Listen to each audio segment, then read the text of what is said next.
New at 6, we take you to Sandy, where conservationists are bringing in air power to protect the environment.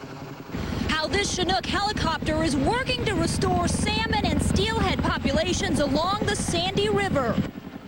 The price tag for the operation and the natural disaster that made it necessary tonight at 6. Finally tonight, a virtual bowling tournament for those who really can't pick up those heavy bowling balls.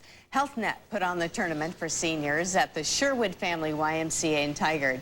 They're using a Nintendo Wii. Bowlers squared off against each other without having to palm a 5 or 10-pound ball. HealthNet says it's a great way for seniors to move their joints and muscles and have a little fun without risking an injury. Or wearing the goofy shoes. Yeah, I like those shoes. Nightly News is straight ahead with a look at how your decision this November will impact how much you pay Uncle Sam each year. Plus the unveiling of the new penny. Would Lincoln be proud? Just some of what you'll see next on NBC Nightly News, and we'll see you back here at 6 o'clock.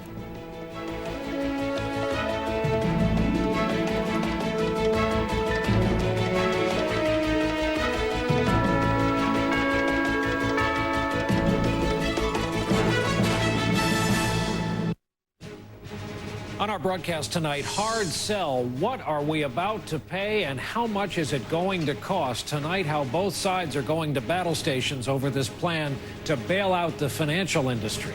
On deck, Obama and McCain feel their way through this crisis now with the election just 43 days away. The power broker. He might just be the most powerful man in the country that no one's ever voted for. And here's a hint. His name is Hank. And coin toss. With all the big money in the news lately, the lowest denomination gets a makeover. We'll introduce you to the new penny. Nightly News begins now. From NBC News World Headquarters in New York, this is NBC Nightly News with Brian Williams.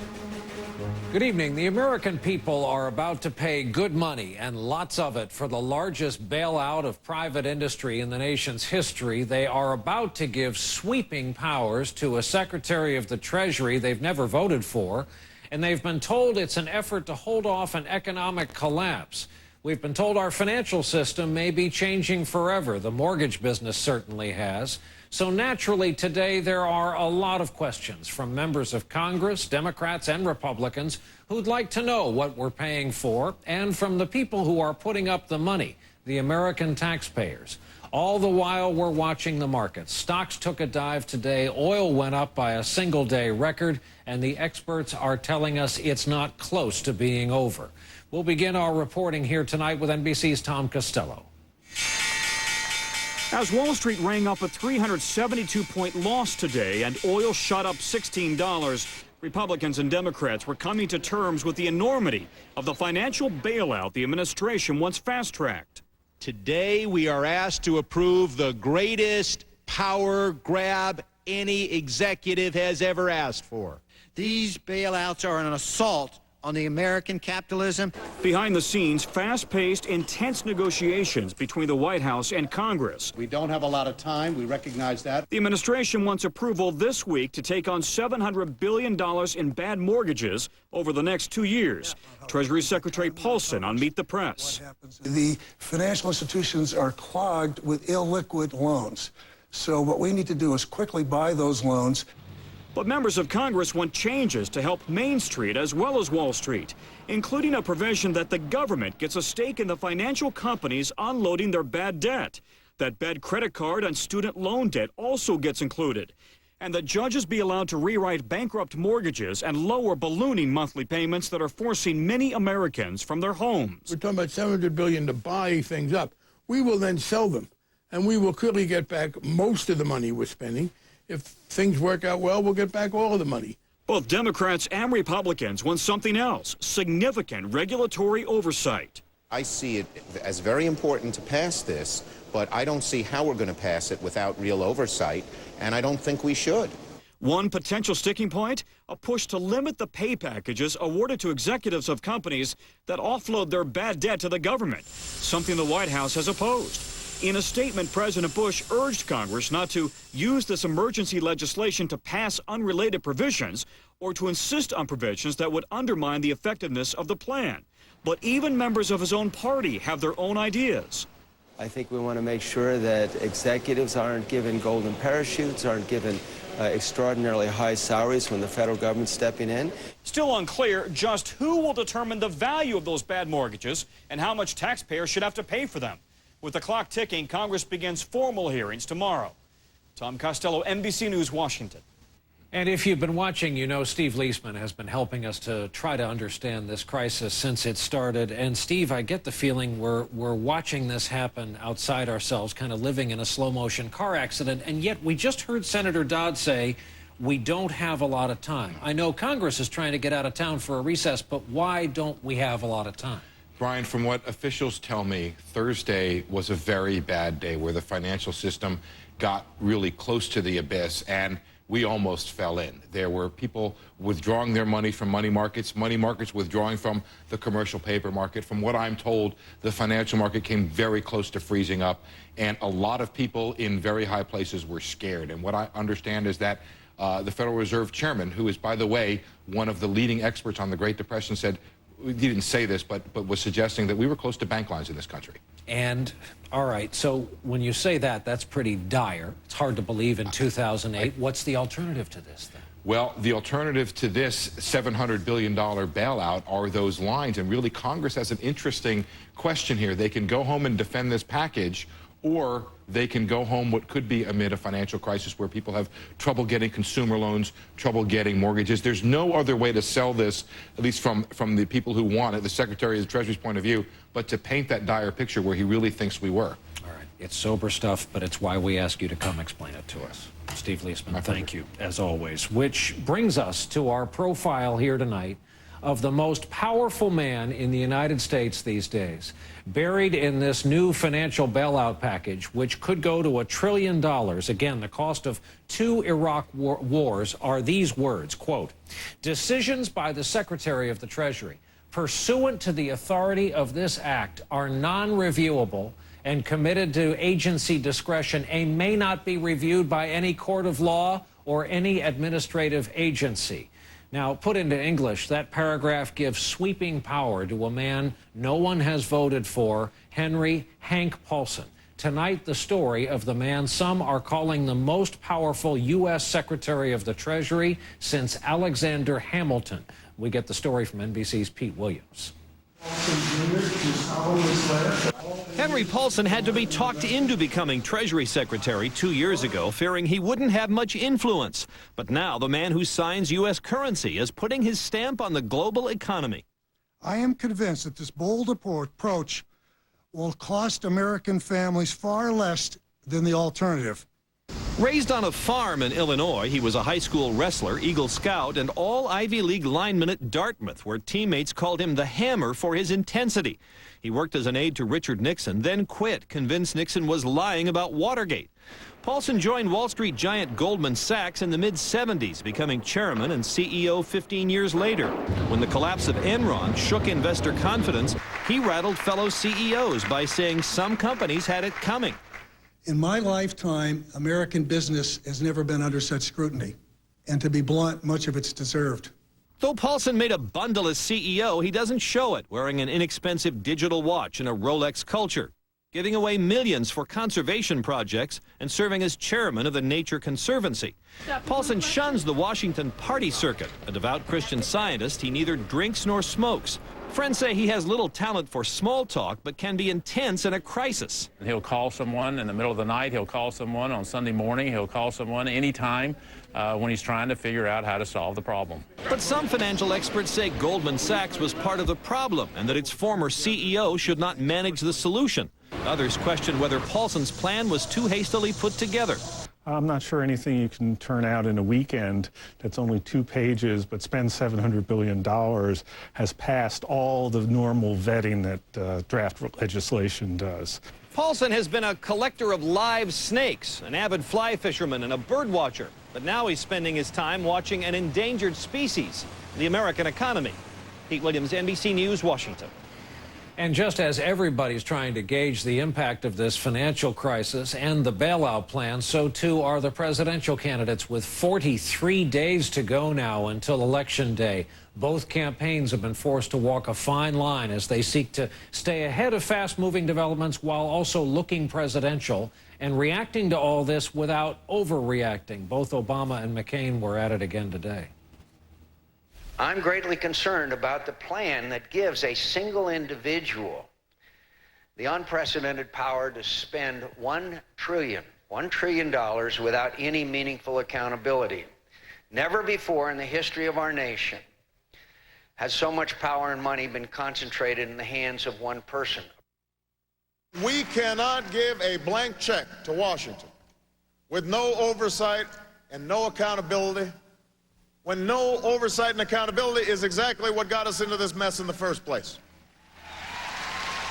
Both McCain and Obama from earlier today, and we turn now to our own John Harwood, who, by the way, has interviewed both John McCain and Barack Obama in the past 24 hours. John, fair to say that both of these guys are getting moved by events, not of their own choosing. No question about it, Brian. Just like investors, presidential candidates know they could lose everything in this crisis. So you see broad similarities in their response, accepting the need for a rescue, but calling for more oversight and regulation, including on executive pay. And so far, we haven't seen either one of them willing to stand up and say, no, stop, don't do this, which would be a huge risk for the reasons Steve Leisman was just outlining. But there also are differences in the way they are choosing to respond to this. And in your view, if there's to be a bump from this, and it sounds pretty perverse given the crisis, it would go to Obama and not McCain? Well, so far, Obama's moved up in the polls during this, and what's striking, Brian, is that their political imperatives are so different.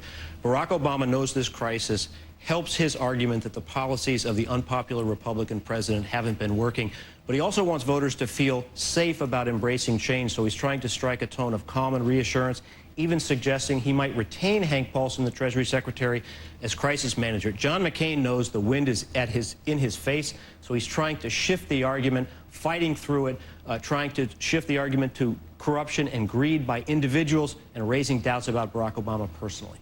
John Harwood, rounding out our coverage on this topic at the top of the broadcast tonight. John, thanks. Always a pleasure. And when Nightly News continues here this Monday evening, Ann Curry at the scene of one of the world's hotspots during what was a massive attack. And later, it's small change, but it's also a big deal.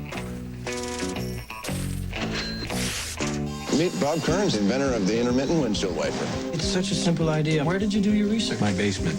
A man with a unique invention. Maybe this is the one. Ford is very interested. Why, Ford? Wow, they want it. A company who would do anything to get it. We're going to need a working unit from you. Okay. They want out, Bob. Who wants out? Ford. Out? They have the unit. And they looked at my work. An American dream. That is my design. He would never give up. They took this from us. Flash of Genius is a remarkable and inspiring true story. Ford does not know the meaning of years or money. This is about right and wrong, and you know it. About a man with unbelievable grit, determination, and heart. Ford wants to offer your family $30 million. Do they admit it was my invention? No. Don't do it, Dad. You'll be rooting for him all the way. It's just a windshield wiper. To you, maybe, but to me, it's the Mona Lisa. Flash of Genius. Rated PG-13. October 3rd. Dr. Scholl's massaging gel insoles with 2 different gels for softness and support are outrageously comfortable. I'd rather walk anyway. Are you gelling? Dr. Scholl's. In order for things to work, it doesn't mean it has to have an uncomfortable feeling. Crest Pro Health kills 99% of germs that can cause gingivitis, plaque, and bad breath without the burn of alcohol. It really feels like it's working without the burning. Crest Pro Health Rinse. For years, low-dose aspirin has been a cornerstone of heart attack prevention. Now there's new Bayer with Heart Advantage. Ask your doctor about the only low-dose aspirin product that helps lower the risk of heart attack and lowers cholesterol. Be sure to talk to your doctor before you begin or modify an aspirin regimen. Wait till you see how we've taken veggies and served them up in a new way. Introducing V8 Soups from Campbell's. A full serving of vegetables in a soup so velvety and delicious, you won't be able to contain yourself. New Campbell's V8 Soups. NBC Nightly News with Brian Williams is now 24/7 on the web. The whole newscast, plus exclusive video, every day. Nightly.msnbc.com. McCain says he's against wasteful government spending, but does his record show he's part of the problem? Countdown with Keith Olbermann tonight, only on MSNBC. We are back with the very latest tonight on that huge bombing that rocked Islamabad, the capital of Pakistan, over the weekend. It was a huge explosion, demolishing a hotel popular with Westerners, leaving at least 53 people dead, including 2 U.S. servicemen. Our own Ann Curry is in Islamabad. She was there when the attack took place and brings us the latest tonight. A security camera caught the truck bomb as it rammed the barrier outside the Marriott. Then a first explosion. Minutes later, a second blast, and the Marriott was a scene of chaos and carnage. Today, the Taliban's top military commander in Pakistan, Baytullah Masood, claimed responsibility for the attack. He is the same man Pakistani and U.S. officials have accused of masterminding the assassination of Prime Minister Benazir Bhutto. Many here blame the bombing on an intense new crackdown on militants in the north by the Pakistani army and by U.S. cross-border raids inside Pakistan. Just after the explosion, Bhutto's widower, the new President Zardari, reacted in an exclusive interview with NBC News. We are there to stand shoulder to shoulder with the world, looking the terrorists in the eye, and we will fight them.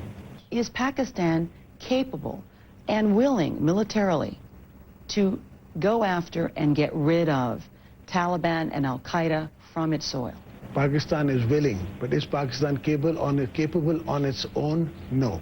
With the help of the world, yes, we are capable. Americans feel that Pakistan has been playing a double game. It has accepted billions, and Americans believe Pakistan has not gone after Al-Qaeda and Taliban as aggressively as it should have in return.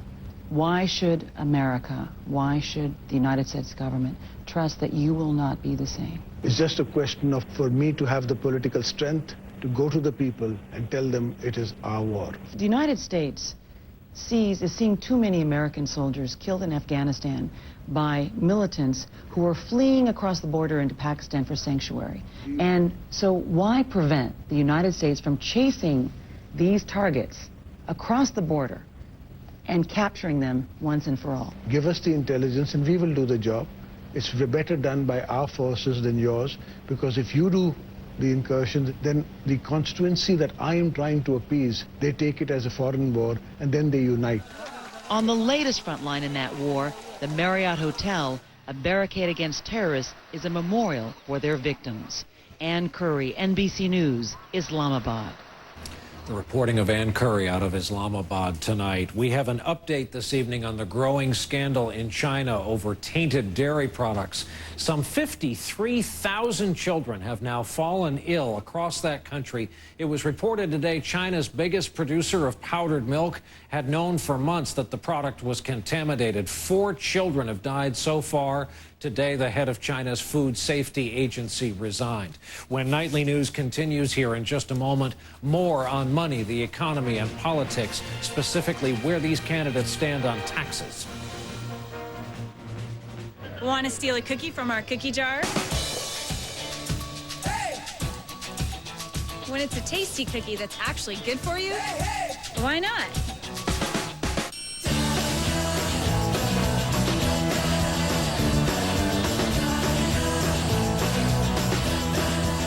Steal a cookie from our cookie jar at Kashi.com. We won't look. Free cookie at Kashi.com. Kashi, 7 whole grains on a mission. In about 6 weeks, Americans will make a decision of profound importance. Where are we going to have Thanksgiving turkey? In those same 6 weeks, Cheerios could help lower your cholesterol 4%. Cheerios, 4% in 6 weeks. Now's the time. I'm Mark Goldston, Chairman and CEO of Net Zero. All internet providers take you to the same internet, so why pay more to get there? Net Zero is only $9.95 a month, and we give you a 30-day money-back guarantee. Call 1-800-NET-ZERO or visit netzero.com. The first time I had silk My boyfriend said, oh, I found this. It's called Silk. I think it looks kind of good. Let's give it a shot. We literally sat down like we were in the taste test and ate it with our cereal. It was good. It was cold. It was good in the cereal. It gave kind of like the bland, healthy cereal a little bit of like a, you know, like a little bit of personality. It is such an easy thing you can do to start getting healthier. Silk has soy protein, antioxidants, and omega-3s, plus all the calcium and vitamins A and D of milk. Silk. Take a step forward. Why do local businesses love to advertise in the blue envelope when they cut their prices? Because Valpak can help them get a lot more customers. From savings on sporting goods to markdowns on makeup to 20% off paint. There's something in it for you. Valpak and Valpak.com. To advertise, call 1-800-4VALPAK. Auto repair shops know the best way to sell more tires, repairs, and oil changes is to call 1-800-4VALPAK. Call today to learn how Valpak can help get your business on a roll.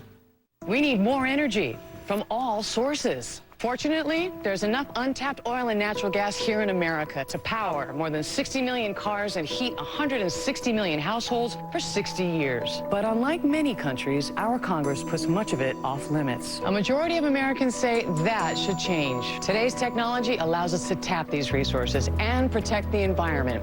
So let's put America's oil and natural gas to work for Americans. This is a Centrum multivitamin, complete from A to zinc. This is CoroWise, a natural ingredient that can lower cholesterol. Put them together, and you get Centrum Cardio, the first and only complete multivitamin that can lower cholesterol. Centrum Cardio. Sitting still isn't for us, so I needed a pain reliever for my arthritis pain. Then I got something just for my aching shoulder. Different pains, different pain relievers, but now Advil is my every pain reliever. Works wherever I hurt. I'm all Advil. His wife abducted his son and fled to Brazil. Now she's dead. So why won't they give his child back? Tomorrow on Today on NBC. Sarah Palin's visit to the UN, NBC Nightly News tomorrow. We're back, and as we've seen now that the U.S. economy is front and center in this presidential race, tonight we take on the issue of taxes in our series of reports here each night about the issues this election season. Carl Quintanilla has tonight's installment of Where They Stand. I won't raise your taxes. I will cut taxes. Amid all the rhetoric, here's one easy way to look at taxes. A middle-class household earning $38,000 to $66,000 a year would get an average tax cut under McCain of $325. Under Obama, $1,100. Sounds simple? It isn't. The government suddenly has $1 trillion in bailouts, and the candidates disagree on how to tax the wealthiest Americans, the top 1%, to pay for it. Either their taxes should be kept low, as McCain says, so they keep spending and employing Americans with their small businesses. My tax cuts will create jobs. Or they should pay more, as Obama says, with that money going to help Americans he claims were left behind in our 20-year economic boom. Rolling back the Bush tax cuts on the wealthiest Americans makes sense. Here's what an Obama world would look like. The vast majority of households would pay less tax, not more. The wealthiest could see taxes go up $94,000. The very rich, $500,000. Obama would use that extra money on tax credits for students, homeowners, and he'd eliminate income tax for seniors making less than $50,000. Senator Obama is clearly focused on low and middle-income households. Len Berman of the Nonpartisan Tax Policy Center is co-author of an analysis of the candidates' tax plans done with cooperation from both camps. What would McCain's world look like? The top 1% of earners would see their taxes go down, an average of $50,000. Corporate taxes would go down too, and he'd dramatically lower the estate tax on inheritances. With fewer dollars coming into the IRS, experts say a McCain White House could make the federal deficit and the national debt even worse. You would need to cut spending to the levels we haven't seen since the 1950s, and that's just not going to happen. But McCain insists his tax cuts can stick. I would not at all support anything that is perceived as a tax increase. I believe we can still balance the budget. A raging debate on taxes that'll determine how the government pays for its hefty new tab. Carl Quintanilla, CNBC, New York. When we come back, something new here tonight, and it's right on the money. Oh, beautiful, for spacious skies, for amber waves of grain, For purple mountain majesties, above the fruited plain. On June 1st, 2009, new document requirements will make getting home from Canada, Mexico, and the Caribbean by land or sea more efficient. Now isn't that beautiful, America? Learn more about the Western Hemisphere Travel Initiative at getyouhome.gov. Great soup, Jen. What's your secret? An incredibly high degree of culinary intuition plus years of experience. You mean Swanson broth? Yeah. Made with all-natural chicken stock and flavored with garden vegetables and herbs, the secret to great-tasting homemade soups is Swanson broth. Did you know 1 in 3 men will face prostate issues? 1 in 3? Really? That's why One A Day Men's is a complete multivitamin with selenium, which emerging research suggests can help prostate health. One A Day Men's. Enter the deep end of moisture. Only Olay Ribbons Body Wash adds a ribbon of actual moisture to wrap your skin in 2 times the moisturizers. Olay Ribbons Body Wash from Olay. Have you heard about Miralax? It's a different kind of laxative that's kind to your body. Miralax relieves constipation with no bloating. No cramping. And now, no prescription. Restore your body's natural rhythm with Miralax. I've had asthma for 17 years. I've had asthma for 24 years. For 5 years. All my life. Even with my medicine, my symptoms kept coming back. So I thought this was as good as it gets. Until I found out I could actually help Prevent my symptoms. I could help prevent my symptoms. Turns out there are 2 main causes of asthma symptoms. Airway constriction I feel, and inflammation I may not. Most medicines don't treat both. So my doctor prescribed Advair. Advair treats both main causes to help prevent symptoms in the first place. Advair contains salmeterol. Salmeterol may increase the chance of asthma-related death. So Advair is not for asthma that's well controlled on another controller medicine. Advair will not replace fast-acting inhalers for sudden symptoms and should not be taken more than twice a day. Talk to your doctor about the risks and benefits of Advair. If you take Advair, see your doctor if your asthma does not improve or gets worse. If you're still having symptoms, ask your doctor how to help prevent them with Advair. Find out how to get your first full prescription free at advair.com. This is a KGW News Channel 8 update. Next, fighting prostitution on Portland's 82nd Avenue. The resident who took pictures that touched off a confrontation. Plus, the health danger hidden in artificial turf. The field off limits tonight. I'm Matt Safino. The first night of fall will bring some cold temperatures tomorrow morning. All the news and weather at 6. In the pitching world, Mariano Rivera, the New York Yankees, is a closer, but last night he really did close the place. He threw the last pitch ever in the house that Ruth built. Last night's Yankee victory was the last game ever in Yankee Stadium. The team took a victory lap and saluted the fans afterward, while various sports writers have pointed out the fans are the ones who actually lose out in this deal. The new stadium across the street has fewer seats at higher prices. But there was no stopping the march of progress as it roared through the Bronx. And speaking of progress, have you noticed that suddenly nothing in our wallets looks the same way it did a few years ago? All of our money, in addition to buying less, is changing quickly. By now, we're used to those new $20 bills. We're still staring at the occasional new $5 bill with that big purple 5 on the back. There are now 50 different designs for the back of the quarter for all 50 states, so it was inevitable they would get to the penny. Get ready. Our preview tonight from NBC's George Lewis. Abe Lincoln has been the face of the penny since 1909. Today at the Lincoln Memorial in Washington,